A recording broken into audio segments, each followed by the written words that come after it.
আসসালামু আলাইকুম বন্ধুরা, আপনারা সবাই কেমন আছেন? আশা করি সবাই অনেক ভালো আছেন। আমিও ভালো আছি। আজকে আমি আপনাদের একটি যোগ আর বিয়োগ শেখাবো। চলুন এখন শেখানো যাক। এখন আমরা আসবো যোগে। যেমন মনে করেন এটা 9, 9 পর থেকে গণ্য, যেমন 10, 11, 12, 13। তাহলে হলো এখানে কিন্তু আমি 4টাই নিয়েছি, তাহলে হলো 13। আমরা কিন্তু 13 লিখবো না, এখানে আমরা লিখবো 3। হাতের একটা কই যাবে? হাতের একটা আমরা এটার সাথে লাগিয়ে দিব, তাহলে হলো 4। 4 4 কত? 8। আর এটা এটা তো একবারে সহজ, এটার মধ্যে কিন্তু কোনো হাতের 1 2 কিছুই নাই। এখন আমরা 4 4 8 লিখে নিলাম। তাহলে এটা কত হলো? 883। এখন আমরা বিয়োগে যাব। যেমন এটা 5 আর এটা 6। এখন কিন্তু আমরা এটার মতো করব না।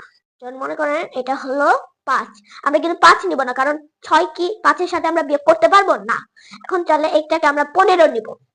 15 তে বলবো, যেমন 6, এরপর হলো 7, 8, 9, 10, 11, 12, 13, 14, 15,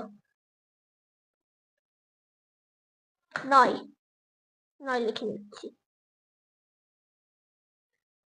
আর হাতের একটা কই যাবে? হাতের একটা কিন্তু আমরা এখন উপরে দিব না, নিচে দিব। যার জন্য এখানে হবে 5। এখন কিন্তু আমরা এটাকেও আগের মতোই করব। এই যে এখানেও 1 দিয়ে নিলাম, তাহলে হলো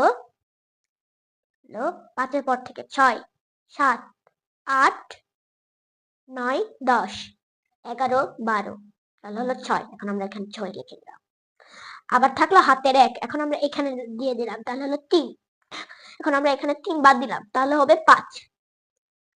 তাহলে দেখছেন এটা হলো 569।